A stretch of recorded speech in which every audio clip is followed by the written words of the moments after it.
સુરતના પતંગ પ્રેમી લોકોએ અનોખો પ્રયત્ન કરી પતંગ ઉડાનમાં નવો ફેરફાર લાવ્યો છે। તેમણે એવો પ્રયાસ કરીને પતંગ બનાવ્યો છે જે રિમોટ કંટ્રોલથી ઉડાડી શકાય। તેમાં આકર્ષક લાઇટિંગ પણ ગોઠવાયું છે। પરંપરાગત પતંગ ઉડાડવામાં દોરીનો ઉપયોગ થતો હોય છે, જેના કારણે અનેક વખત ઈજા પણ થતી હોય છે। આ સમસ્યાથી પ્રેરણા લઈ સુરતના યુવાને દોરી વિનાનો ઉડતો પતંગ તૈયાર કર્યો છે, જેથી પક્ષીઓને પણ નુકસાન ન થાય અને રિમોટ કંટ્રોલ દ્વારા વિવિધ પ્રકારના સ્ટન્ટ સરળતાથી કરી શકાય, જે દોરીથી ઉડાડતા પતંગોમાં શક્ય નથી।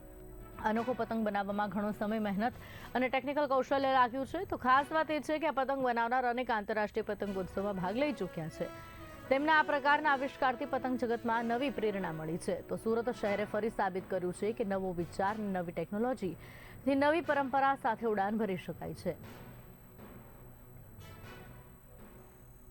અમે લોકો લાઇટ વાળા પતંગ તો બનાવ્યા છે, એમાં લાઇટિંગ પણ છે અને સાથે સાથે બીજી ખૂબી એ છે કે આ પતંગ એવો છે કે હવા હોય કે નહીં હોય પણ આ આકાશમાં ઉડે અને આ પતંગ રિમોટ કંટ્રોલથી ઉડવા વાળો પતંગ છે। આ પતંગ એકાદ વાર આવી રીતના બેઠા હતા અને જોતા ન્યૂઝમાં સાંભળતા હતા કે કોઈના ગળા કપાય છે, કોઈ પક્ષીઓ દોરીથી લપતાઈ જાય છે અને આ બધું ઘણાની ઈજા થાય છે ને, એ જોઈને બહુ દુઃખ થતું હતું કે ભાઈ ચલ એવું કંઈક બનાવીએ કે જેનાથી આપણે રિમોટથી આ પતંગને ઉડાવી શકીએ।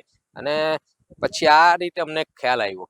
આ બનાવવામાં મહેનત અમને શરૂઆતમાં બહુ લાગી, કારણ કે બહુ R&D કરી। કારણ કે પહેલી વાત તો આવો મગજમાં વિચાર આવે કે રિમોટથી પતંગ ઉડાવો એટલે જ બહુ અઘરું છે, અને પછી એને વિચારને જ્યારે તમારે હકીકતમાં ગોઠવવું હોય ને ત્યારે બહુ અઘરું પડે છે। ત્યારે અમને બહુ મહેનત લાગી છે અને મહેનત કરતા કરતા આજે અમને સક્સેસ મળી ગઈ।